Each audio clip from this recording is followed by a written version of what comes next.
السلام علیکم، میں ہوں کرام اللہ جویا، میرے ساتھ موجود ہیں فیضان رضوی صاحب۔ اس ویلاگ میں ہم مشرق وسطیٰ کے حوالے سے آپ کے ساتھ اپڈیٹ شیئر کریں گے۔ سب سے پہلے بات کریں گے امریکہ اور ایران کے جو جوہری مذاکرات ہو رہے ہیں اس کی اپڈیٹ جو ہے وہ فیضان صاحب سے جانیں گے۔ فیضان صاحب، جو جوہری مذاکرات ہو رہے ہیں اس حوالے سے امریکہ کا کیا رد عمل آیا؟ اچھا، گزشتہ روز جو 8 گھنٹے طویل بیٹھک ہوئی تھی امریکہ اور ایران کے درمیان، تو ایک فریم ورک ہم نے لاسٹ ویڈیو کے اندر ڈیٹیل کے ساتھ بات کی کہ فریم ورک پر انہوں نے ڈسکشن کی، لمبی چوڑی ڈسکشن کی، اور پھر عمانی جو فورن منسٹر ہیں انہوں نے بیان جاری کیا تھا کہ جی یہ واشنگٹن اور تہران جا کر اپنے بڑوں سے یا اپنے سربراہان سے مشاورت کریں گے، اور پھر کوئی اگلی میٹنگ سے متعلق یا پھر ان مذاکرات کا کیا نتیجہ رہا۔ ہم بھی گزشتہ ویڈیو کے اندر ڈسکس کر رہے تھے کہ ڈونلڈ ٹرمپ کے رد عمل پر اب یہ ڈیپینڈ کرے گا کہ مذاکرات آگے بڑھیں گے یا نہیں۔ ڈونلڈ ٹرمپ کا رد عمل سامنے آ گیا۔ اکرام صاحب ایئر فورس ون کے اندر صحافیوں سے گفتگو کر رہا تھا، تو یہی سوال پوچھا گیا صحافی کی جانب سے کہ کیسے رہے مذاکرات اور آپ کا کیا رد عمل ہے؟ تو ڈونلڈ ٹرمپ نے کہا کہ بہت اچھے مذاکرات جو ہیں وہ بہت اچھے رہے، اور ایران کا رویہ بہت اچھا رہا، اور اگر پہلے ایران کا اس طرح کا رویہ ہوتا تو پھر وہ مڈ نائٹ ہیمر وغیرہ کی ڈونلڈ ٹرمپ نے کہا کہ نوبت ہی نہ آتی، پہلے آ جاتا اس پوزیشن پر ایران جو ہے وہ۔ ڈونلڈ ٹرمپ نے اس طرح سے اکرام صاحب پورٹرے کیا مذاکرات کے اس پہلے دور کو کہ شاید ایران کا جو سافٹ ویئر ہے وہ بالکل اپ ڈیٹڈ تھا، اور ایران گھٹنوں پر بیٹھ کر مذاکرات کے پہلے دور کے اندر آیا۔ جب صحافی کی جانب سے سوال پوچھا گیا کہ اس کا مطلب تو پھر یہ ہے کہ جو نیوکلیئر سائٹس ہیں یا میزائل سٹیز ہیں یا پراکسیز ہیں، ان تمام معاملات پر ڈسکشن ہوگی یا پھر صرف نیوکلیئر معاملے کے اوپر ڈسکشن ہوگی، تو ڈونلڈ ٹرمپ نے کہا کہ نہیں، صرف نیوکلیئر معاملے کے اوپر ڈسکشن ہوگی۔ صرف نیوکلیئر معاملے پر؟ صرف نیوکلیئر معاملے کے اوپر ڈسکشن ہوگی کا مطلب یہ ہے کہ یہ تو بھائی ایران کی جیت ہے نا، جس کو آپ اپنی سافٹ ویئر تو پھر ڈونلڈ ٹرمپ کا اپڈیٹ سافٹ ہوا۔ ویئر تو ڈونلڈ ٹرمپ کا اپڈیٹ ہوا کہ یہ کس کی جیت ہے؟ یہ ایران کی جیت ہے۔ ایران کی پوزیشن یہی تھی نا کہ صرف نیوکلیئر معاملے پر بات کرو، باقی یہ جو میزائل ہیں ہمارے یا پھر یہ جو گروپس ہیں، یہ تو رائٹ ٹو سیلف ڈیفینس ہے جو میزائل ہیں، اور گروپ سے تو ایران جو ہے وہ لا تعلقی کا اظہار کرتا ہے کہ آزاد گروپس ہیں، اپنی اپنی پالیسیز ہیں ان کی۔ بہرحال جو اسرائیل کا میڈیا ہے اکرام صاحب وہ بھی یہ رپورٹ کر رہا ہے، جو آفیشلز یہاں پر موجود تھے ان میٹنگز کے اندر، تو ان کو کوٹ کرتے ہوئے اسرائیل کا میڈیا رپورٹ کر رہا ہے کہ امریکہ کے آفیشلز نے یہ میزائلوں والا مدعا اٹھایا ہی نہیں سرے سے۔ یعنی کہ آپ یہ دیکھ لیں، پھر ڈونلڈ ٹرمپ اس طرح کی باتیں، پھر اس نے یہ باتیں بھی کی ہیں کہ ہمارا آرماڈا بڑھ رہا ہے، اور اگر ایران جو ہے وہ انریچمنٹ کو لے کر بھی ایران کی جانب سے کوئی نخرے ٹخرے کیے گئے تو پھر کانسیکوینسز کا سامنا اس نے کہا کہ ایران کو کرنا پڑے گا۔ لیکن انریچمنٹ کے معاملے پر تو عباس راغچی نے کہا کہ ایران بالکل تیار ہے، نہ صرف اپنی انریچمنٹ کو کم کرنے کے لیے، ختم کرنے کے لیے نہیں، کم کرنے کے لیے تیار ہے، پرسنٹیج کو کم کرنے کے لیے تیار ہے، اور وہ جو افزودہ یورینیم کے سٹاک پائلز ہیں، وہ جو افزودہ یورینیم کر رکھی ہے ایران نے، تو وہ کوئی کسی تھرڈ پارٹی کے حوالے کرنے کے حوالے سے بھی خبریں گردش کر رہی ہیں کہ ہاں ایران تیار ہے کہ رشیا کے حوالے یا پھر عمان کے حوالے کر دی جائے گی وہ جو افزودہ یورینیم ہے۔ باقی زیرو انریچمنٹ یا پھر میزائل یا پراکسیز یا پروٹیسٹ تو بھول ہی جائیں۔ تو کوئی مدعا، اسرائیل کا میڈیا بھی یہ رپورٹ بھی کر رہا ہے اور بڑے غصے میں رپورٹ کر رہا ہے کہ کچھ بھی نہیں ٹیبل کے اوپر لائے امریکہ کے آفیشلز، تو یہ آپ خود اندازہ لگا لیں کہ کس کی جیت ہے۔ فیضان صاحب، تو اب اگلی جو میٹنگ ہے وہ ایکسپیکٹ کی جانی چاہیے، اور کب اور کہاں پر ہوگی؟ اچھا، یہاں پر ڈونلڈ ٹرمپ نے جب ایئر فورس ون کے اندر میڈیا سے گفتگو کر رہا تھا نا، تو اس نے یہاں پر ہنٹ تو دیا کہ ارلی نیکسٹ ویک جو مذاکرات ہیں، جو اگلی بیٹھک ہے وہ ارلی نیکسٹ ویک اس نے کہا کہ ہوگی، لیکن ابھی تک کوئی اسپیسیفک ڈیٹ عمان کی جانب سے اناؤنس نہیں کی گئی۔ اور انٹرنیشنل میڈیا کے اوپر یہ ضرور کہا جا رہا ہے کہ اگلی میٹنگ بھی عمان کے اندر ہی ہوگی۔ حالانکہ عباس راغچی نے کہا تھا کہ ریجنل کنٹریز کے کسی بھی کیپٹل کے اندر اگلی میٹنگ ہو سکتی ہے، لیکن خبریں ابھی تک اس طرح کی ہیں کہ عمان کے اندر اگلی میٹنگ ہوگی، ارلی نیکسٹ ویک ہوگی، لیکن ڈیٹ جو ہے وہ پھر آنے والے چند گھنٹوں میں ایکسپیکٹ کی جانی چاہیے۔ فیضان صاحب، گزشتہ ویڈیو میں بھی آپ ایک ذکر کر رہے تھے میڈ مین تھیوری کے حوالے سے، تو کیوں نہ اس کو اس بات کے ساتھ ریلیٹ کیا جانا چاہیے کہ میڈ مین تھیوری کے مطابق جو ہے وہ صرف ایک ہی نقطے پر ڈونلڈ ٹرمپ جو ہے وہ ایران کو منانے کی کوشش کرے گا؟ اچھا، یہ آپ نے بڑا اچھا سوال کیا، اور یہ سینیریو اگر اس سائڈ سے دیکھا جائے تو یہ بھی ہو سکتا ہے کہ ڈونلڈ ٹرمپ نے میکسیمم پریشر بلڈ کیا، اور وہ جو مثال دے رہا تھا نا کہ دکان خالی کر تو اس نے کہا چل سامان لے لے، تو اس نے کہا کہ چل ٹھیک ہے سامان ہی دے دے۔ تو ڈونلڈ ٹرمپ جو ہے وہ پریشر بلڈ کر کے ईरान को सिर्फ इनरिचमेंट पर ले आया, तो वो भी मैं आपको बता दूं कि ये तो सेम वही पोजीशन है ईरान की जो कि गुज़िश्ता मुज़ाकरात के अंदर थी। ज़ीरो इनरिचमेंट पर अगर ईरान आ जाता ना, तो फिर हम ये कहते कि इसकी मैडमैन थ्योरी जो है वो कामयाब हो गई, ईरान को इतना ज़्यादा प्रेशर बिल्ड करके ये ज़ीरो इनरिचमेंट पर ले आया। लेकिन ईरान, इसराइली मीडिया भी रिपोर्ट कर रहा है और उन ज़राए को कोट करके रिपोर्ट कर रहा है जो उन मुज़ाकरात के अंदर बैठे हुए थे कि भाई ज़ीरो इनरिचमेंट पर ईरान नहीं आया। ईरान ने कहा कि भाई सिविलियन पर्पसेस के लिए जो यूरेनियम की परसेंटेज है, उस परसेंटेज पर तो मैं अपनी यूरेनियम को एनरिच करूंगा, लेकिन जहां तक ताल्लुक है कि 60% तक जो अफजूदगी है वो ईरान ने कहा कि मैं ज़ाहिर है कि कम कर दूंगा, 4-5% तक ले आऊंगा, सिविलियन पर्पसेस के लिए मैं अपनी इनरिचमेंट जारी रखूंगा। तो अगर मैडमैन थ्योरी की भी बात करें ना, तो वो भी यहाँ पर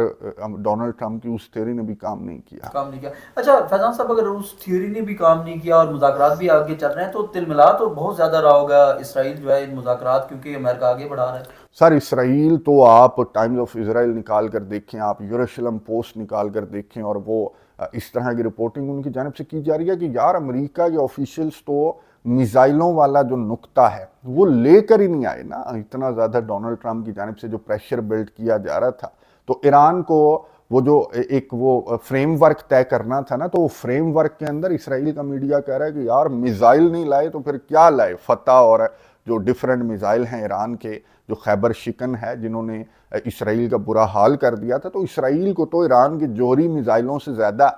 उन मिसाइलों की अब ज़्यादा फिक्र है कि वो मिसाइल जिन्होंने इसराइल का ये हाल कर दिया था, तो वो मुद्दा अमेरिका की जानिब से क्यों नहीं लाया गया। इसराइल के जो ऑफिशियल्स हैं, मैं एक इंटरव्यू देख रहा था, उसने कहा नहीं ये मुज़ाकरात हमें नहीं ये चलते हुए नज़र आ रहे, और अगर ये चले तो इसराइल इन मुज़ाकरात को इकराम साहब चलने नहीं देगा। और मैं आपको बता दूं जो पहले हमला हुआ ना, इसराइल ने किया ना हमला, और फिर अमेरिका जो है वो न्यूक्लियर साइट्स को, ईरान के न्यूक्लियर साइट्स को अमेरिका की जानिब से टारगेट किया गया। तो खबरें इस तरह की हैं, अमेरिका के ऑफिशियल्स भी ये कंफर्म कर चुके कि इसराइल ने डोनाल्ड ट्रंप को ये कहा था कि अगर तुम हमला नहीं करोगे ईरान की न्यूक्लियर साइट्स पर तो हम जोहरी बम मार देंगे, क्योंकि हमारे पास और कोई ऑप्शन नहीं है, हमारे पास वो बंकर बस्टर जो मिसाइल है ना, जो बम है, वो हमारे पास नहीं है जो कि तह तक जाकर ईरान की न्यूक्लियर साइट्स को तबाह कर सकें। तो हमारे पास एक ही ऑप्शन है, और वो ऑप्शन है जोहरी बम, और हम जोहरी हमला कर देंगे ईरान के ऊपर। तो ये इतना ज़्यादा इसराइल ने डोनाल्ड ट्रंप को ब्लैकमेल किया, फिर डोनाल्ड ट्रंप ने ईरान की न्यूक्लियर साइट्स को टारगेट किया। तो अब भी इसराइल जो है वो इसी तरह की कोई स्टेटमेंट जारी करके या इस तरह का कोई प्रेशर बिल्ड करके अमेरिका के सदर डोनाल्ड ट्रंप को हमले की जानिब ले आएगा, क्योंकि इसराइल के पसंद की ये जो फ्रेमवर्क है ना, वो इसराइल की पसंद का नहीं है, और इसराइल बहुत ज़्यादा चीख चिल्ला रहा है। फैजान साहब, वो मुस्लिम ममालिक जिन्होंने इस मुज़ाकरात में अपना किरदार अदा करना था, वो मुस्लिम ममालिक कहाँ पे हैं? अच्छा, उनके हवाले से जो तुर्किया के अंदर, इस्तांबुल के अंदर पहले ये कहा जा रहा था कि वहाँ पर ये मुज़ाकरात होंगे, फिर 6 कंट्रीज़ को इंक्लूडिंग पाकिस्तान इनविटेशन मिला, लेकिन गुज़िश्ता रोज़ भी वो कहीं नज़र नहीं आए। तुर्किया के अंदर भी नज़र नहीं आए, ओमान के अंदर भी नज़र नहीं आए। अब भी इस तरह की खबरें गर्दिश कर रही हैं कि अगला जो इजलास है वो भी ओमान के अंदर होगा। तुर्किया के अंदर इजलास होने से मुतल्लिक कोई इस तरह के साइंस अभी तक नज़र नहीं आ रहे। बहरहाल ये भी मसरूफ़ हैं इकराम साहब, ये जो कंट्रीज़ है ना बोर्ड ऑफ पीस के, ये भी मसरूफ़ हैं। बहुत बड़ी खबर, और आज की यूँ कह लें कि पाकिस्तान का मीडिया तो आपको मालूम है कि बसंत के अंदर मसरूफ़ है। इस्लामाबाद के अंदर जो अफसोसनाक वाक़या पेश आया, उसके बावजूद भी मैं देख रहा था कि सोशल मीडिया के ऊपर और नेशनल मीडिया के ऊपर बसंत के जो रंग हैं वो छाए हुए हैं। तो फिर जो इंटरनेशनल एरिना के अंदर क्या कुछ चल रहा है वो तो क्या ही इन्होंने कवर करना है। एक बहुत बड़ी खबर है जो कि अभी तक इग्नोर है नेशनल मीडिया के ऊपर। बोर्ड ऑफ पीस का पहला इजलास है सर। बोर्ड ऑफ पीस का ये तो इनऑगरल सेरेमनी थी ना, जब इन्होंने डोनाल्ड ट्रंप के लिए खड़े होकर तालियां बजाई थी।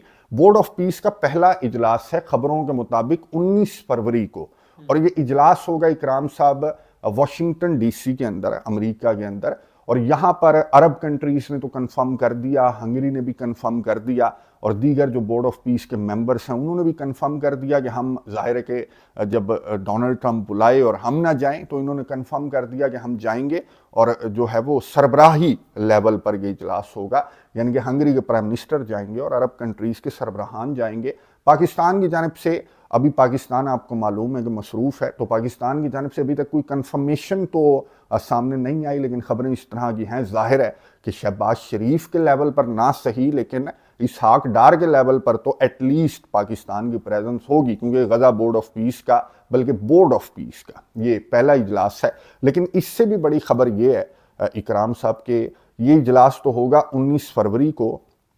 18 फरवरी को नेतन्याहू डोनाल्ड ट्रंप से मुलाकात करेगा वाशिंगटन में, व्हाइट हाउस के अंदर। और खबरें इस तरह की भी हैं, एक्सियस भी रिपोर्ट कर रहा है, टाइम्स ऑफ इजराइल भी रिपोर्ट कर रहा है, अल जजीरा भी रिपोर्ट कर रहा है कि नेतन्याहू भी एक्सपेक्टेड है इस बोर्ड ऑफ पीस के इजलास के अंदर, जहां पर एक्सपेक्टेडली शहबाज शरीफ या फिर इसहाक डार और अरब कंट्रीज के सरबराहान यहां पर मौजूद होंगे। तो उस छत के नीचे और उस टेबल के गिर्द नेतन्याहू भी बैठा हुआ होगा, जहां पर ये मुस्लिम ममालिक को इन्विटेशन मिल चुका है। मुस्लिम ममालिक की जानब से जवाबात या कंफर्मेशन जाना स्टार्ट हो चुकी है। पाकिस्तान का मैंने आपको स्टेटस बता दिया कि अभी ऑफिशियली तो कंफर्म नहीं किया गया, लेकिन डोनाल्ड ट्रंप बुलाए और हम ना जाएं, ये कैसे हो सकता है? फैजान साहब, अगर ये बात तय पा जाती है कि नेतन्याहू जो है वो उस मीटिंग में होगा और उस बोर्ड ऑफ पीस को जो है वो ज्वाइन करने जाएगा, तो क्या ऐसा नहीं होना चाहिए कि जो पाकिस्तान है या अरब ममालिक है उनको बाइकाट करना चाहिए इसका? सर बिल्कुल, पूरी दुनिया इसराइल जिस तरह की हरकतें गज़ा की पट्टी के अंदर कर रहा है, मैं आपको बता दूं कि आज भी 2 शहादतें गज़ा की पट्टी के अंदर रिपोर्ट हुई हैं, 25 ज़ख्मी रिपोर्ट हुए हैं। ये तस्वीर मैं दिखा रहा हूँ व्यूवर्स को कि पानी की किल्लत है, खुराक की किल्लत है, एड के ट्रक्स को रोका हुआ है। राफा बॉर्डर को जिस तरह का खोला इसराइल ने, तो वो तो मैंने आपको बताया था कि 2-2, 4-4 बंदों को ये किस तरह से लेयर्स में से गुजार के ये बॉर्डर क्रॉस करने की इजाज़त इसराइल की जानिब से दी जा रही है। तो इस पर अल जजीरा ने भी एक फोरम बुला रखा था, और यहाँ पर भी ईरान के फॉरेन मिनिस्टर अब्बास अराक्ची समेत दीगर जो मुस्लिम ममालिक के ऑफिशियल्स हैं, उन्होंने यहाँ पर बहुत बड़ी बड़ी बातें की, मजम्मती बयानात जारी की। और ईरान के फॉरेन मिनिस्टर ने मुसलमान ममालिक को कहा कि मुत्तहिद होकर हमें इसराइल के ख़िलाफ़ जो है इसराइल का बाइकआउट करना चाहिए, और पूरी दुनिया कर रही है। मैं आपको बता दूं कि ये विंटर ओलंपिक्स चल रहे हैं इटली के अंदर, और इनकी जो इफ्तिताही तकरीब थी ना इकराम साहब, यहाँ पर जब इसराइल की टीम आई है ना, इटली है, यूरोपियन कंट्री है, और यहाँ पर जब इसराइल की टीम आई है तो जहाँ तालियां होनी चाहिए थी, सीटियां, शोर शराबा होना चाहिए था, तो वहाँ पर बूज का इतना बड़ा इस क्राउड की जानिब से एक भी ताली नहीं आपको सुनाई देगी। आप ऑनलाइन सर्च कर लें, मैं कोशिश करूंगा कि व्हाट्सएप चैनल के ऊपर भी शेयर कर दूं। सर बूज जो है ना, वो आपकी डिसप्लेजर को और आपकी कि नापसंदीदगी को जाहिर करता है ना, कि जब वो क्राउड करता है ना बू, तो वो साउंड यहाँ पर जब इसराइल की टीम आई है, इवन कि जब अमेरिका की टीम आई है, और यहाँ पर जेडी वैंस खड़ा हुआ था अपनी अहलिया के साथ, उषा वैंस के साथ, और वही बूज का साउंड था, ना कि तालियां और सीटियां थी। तो ना सिर्फ इसराइल बल्कि पूरी दुनिया, तो अमेरिका का भी सर बाइकआउट कर रही है। तो अगर ये कंफर्म हो जाता है नेतन्याहू, मैंने आपको बताया ना कि 18 फरवरी को तो ये जाएगा, डोनाल्ड ट्रंप से मुलाकात करेगा गजा के दूसरे मरहले के मामले पर या फिर ईरान वाले मामले पर ये मुलाकात करेगा, और एक्सपेक्टेडली ये 19 फरवरी को, 18 फरवरी को जाएगा, 19 फरवरी को ये बोर्ड ऑफ पीस के अंदर भी डोनाल्ड ट्रंप इसको बिठाएगा। पहले भी उसने कोशिश की थी डोनाल्ड ट्रंप ने कि भाई किसी को भेज बैठ, ताकि मैं पूरी दुनिया को दिखाऊं कि मैं अमन का कितना बड़ा अवार्ड मुझे मिलना चाहिए। मैंने इसराइल के वज़ीर आज़म को मुसलमान ममालिक के सरबराहान के साथ बिठा दिया। तो अब भी ये डोनाल्ड ट्रंप जो है वो नेतन्याहू को बिठाने की कोशिश करेगा, और अगर ये खबर कंफर्म हो जाती है तो फिर इन ममालिक को जाहिर है कि बाइकआउट करना चाहिए। आप कैसे जाकर उस टेबल के ऊपर बैठ जाएंगे जहां पर इसराइल का वज़ीर आज़म नेतन्याहू भी बैठा हुआ होगा? फैजान साहब, अमरीकी जो है वो डोनाल्ड ट्रंप के खिलाफ जो है वो मुजाहरे भी कर रहे हैं, और ये क्या मामला है जो डोनाल्ड ट्रंप ने कोई वीडियो बंदरों वाली लगाई है सोशल मीडिया? अच्छा, ये सर बड़ा हैरान कुन इसकी जानिब से एक पोस्ट जो है वो शेयर की गई ट्रूथ सोशल के ऊपर, ये मैं दिखा रहा हूँ व्यूवर्स को। ये कोई 1 मिनट कुछ सेकंड्स की वीडियो थी कराम साहब, और इसके 56वें-57वें सेकंड पर ये बराक ओबामा, अमेरिका का साबिक सदर, और उसकी अहलिया मिशेल ओबामा, इनके चेहरे तो इन्हीं के हैं, लेकिन इनके जिस्म जो हैं वो बंदरों के, एप्स के, जो गोरीले होते हैं, उनके जिस्म थे। तो ये पोस्ट जो है वो डोनाल्ड ट्रंप ने अपने ट्रूथ सोशल के ऊपर शेयर कर दी। जब अमेरिका की अवाम ने देखी, तो अमेरिका के अंदर तो आपको मालूम है कि रेसिज्म और ये अफ्रीकन अमेरिकन वाला जो मामला है ना, बड़ा सेंसिटिव टॉपिक है। صدیوں تک یہ غلاموں کی طرح انہوں نے ٹریٹ کیا ان کو. ابھی تک میں امریکہ کے اندر رہا ہوں کافی سال, تو ابھی بھی یہ ظاہر ہے کہ ماضی کی یہ جو چیزیں ہیں وہ امریکہ کی سوسائٹی کے اندر ابھی بھی موجود ہیں. تو یہ اس پوسٹ پر, یہ ڈونلڈ ٹرمپ کی جانب سے شیئر کی جانے والی اس پوسٹ پر بڑا سر کرٹیسزم, بہت زیادہ کرٹیسائز کیا گیا امریکیوں کی جانب سے, اسپیشلی افریقی امریکیوں کی جانب سے. پھر جو وائٹ امریکنس ہیں ان کی جانب سے بھی کرٹیسائز کیا گیا کہ یہ تو بڑا غلط, اس نے یہ تو بہت غلط کام کیا گیا ڈونلڈ ٹرمپ کی جانب سے, کہ اس لیول پر گر گیا کہ تو نے یار سابق صدر اور اس کی اہلیہ, کیونکہ یہ بلیک ہے نا, تو ان کو میں آپ کو بتا دوں کہ ایپس سے ماضی میں ان کو یہ تشبیہ دی جاتی تھی افریقن امریکنس کو نا, کہ یہ گوریلے ہیں, یہ بندر ہیں. تو یہ اس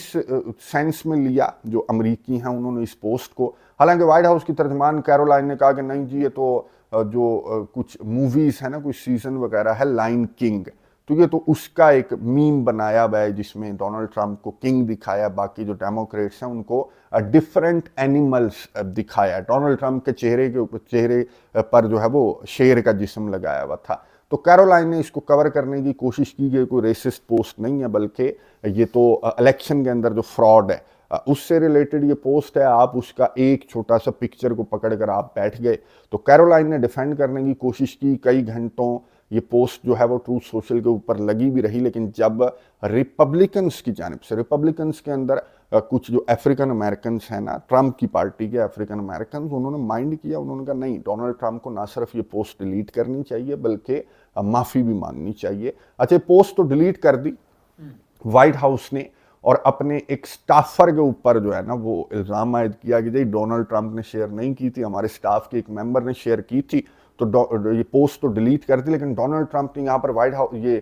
ایئر فورس ون پر میڈیا سے گفتگو کر رہا تھا, تو صحافیوں نے یہی سوال سب سے زیادہ پوچھے, سارے ایران اور امریکہ مذاکرات سے بھی زیادہ یہ سوال تھے کہ یہ آپ نے کیا بومی ماری, تو آپ معافی مانگیں گے, یہ اس طرح کے سوالات اس سے پوچھے گئے. تو ڈونلڈ ٹرمپ نے کہا کہ نہیں, میری غلطی نہیں تھی, اب مجھے میرے سٹاف کے بندے نے یہ کلپ بھیجا, تو میں صدر ہوں بھائی امریکہ کا, میں ڈیلی ہزاروں ویڈیوز دیکھتا ہوں, تو میں نے سرسری سی دیکھی, سٹارٹنگ کے کچھ سیکنڈز میں نے دیکھے, اور میں نے کہا کہ ہاں شیئر کر دو. اس نے شیئر کر دی, تو یہ میری غلطی نہیں ہے, میں معافی نہیں مانگوں گا. ہاں بہرحال میں مذمت کرتا ہوں. لیکن ڈونلڈ ٹرمپ نے سر یہاں پر میڈیا سے گفتگو کرتے ہوئے کہا کہ میں تو لیسٹ ریسسٹ پریزیڈنٹ ہوں امریکہ کا, یعنی کہ مان گیا کہ میں بھی ہوں لیکن میں لیسٹ ریسسٹ پریزیڈنٹ ہوں. تو امریکہ کے اندر تو یہ ریسزم ابھی تک امریکہ کی سوسائٹی کے اندر آپ کو اس کی سمیل آئے گی, اور امریکہ کے اندر یہ بڑی گندی سمیل ہے سر. امریکہ صدیوں تک یہ ریسزم, اور جو افریقن امریکنس ہیں یا دیگر جو مائنورٹیز ہیں, تو دیگر جو ایتھنیسٹیز ہیں, ان کے ساتھ یہ اس طرح کا سلوک رکھتے ہیں, اور ابھی بھی اسی طرح کا سین ہے کہ ڈونلڈ ٹرمپ نے ڈال دیا ہوگا وائٹ ہاؤس کے سٹاف کے اوپر, لیکن یہ اس نے خود یہ پوسٹ جو ہے وہ شیئر کی, لیکن اس کو میوزک فیس کرنا پڑا, کیونکہ امریکہ کے اندر یہ میں نے آپ کو بتایا کہ بڑا سینسٹیو ہے معاملہ. فیضان صاحب, ابھی جنگ کے کیا خطرہ موجود ہے یا خطرہ ٹل چکا ہے, مذاکرات بھی چل رہے ہیں؟ نہیں, ماضی کو دیکھتے ہوئے جنگ کا خطرہ موجود ہے. ایران کی فورسز ہائی الرٹ ہیں, اسرائیل کی فورسز ہائی الرٹ ہیں. امریکہ کی جانب سے نہ بھی کیا گیا, تو میں نے آپ کو بتایا کہ اسرائیل کو جتنی تکلیف ہے ان مذاکرات سے اور امریکہ کی پوزیشن سے, کہ ڈونلڈ ٹرمپ کہہ تو رہا ہے کہ ایران کا سافٹ ویئر اپڈیٹ ہوا ہے, لیکن اسرائیل کو بھی نظر آ رہا ہے کہ سافٹ ویئر کس کا اپڈیٹ ہوا, اور اسرائیل کو بہت زیادہ تکلیف ہے. اور امریکہ کے صدر ڈونلڈ ٹرمپ سے بھی کچھ نہیں ایکسپیکٹ کیا جا سکتا کہ اب جب کہ اسرائیل نے ناراضگی کا اظہار کر دیا, تو اگلے اجلاس کے اندر ہو سکتا ہے کہ یہ اسرائیل کا دیا ہوا رکا لے کر پہنچ جائیں گے, by missile cities, by proxies, by protest. تو یہ امریکہ آپ کو معلوم ہے کہ اسرائیل کی ڈکٹیشن میں امریکہ چلتا ہے. تو اگلے مذاکرات جب ڈیٹ اناؤنس کی جائے گی نا, تو پھر دیکھیں گے کہ امریکہ کی پوزیشن اسرائیل کا پروٹیسٹ دیکھتے ہوئے کتنی تبدیل ہوئی ہے. فیضان صاحب بہت شکریہ, آپ نے تفصیلات سے آگاہ کیا. ویورز, ہم نے مشرق وسطیٰ کی جو موجودہ صورتحال ہے اور اس کے ساتھ ساتھ جو مذاکرات چل رہے ہیں اس کی اپڈیٹ آپ کے ساتھ شیئر کی. آپ کو یہ ویلاگ کیسا لگا, کمنٹس کے ذریعے اپنی رائے کا ضرور اظہار کیجیے گا. اپنا بہت سارا خیال رکھیے گا, اور ہمارے یوٹیوب چینل کا بھی اللہ نگہبان.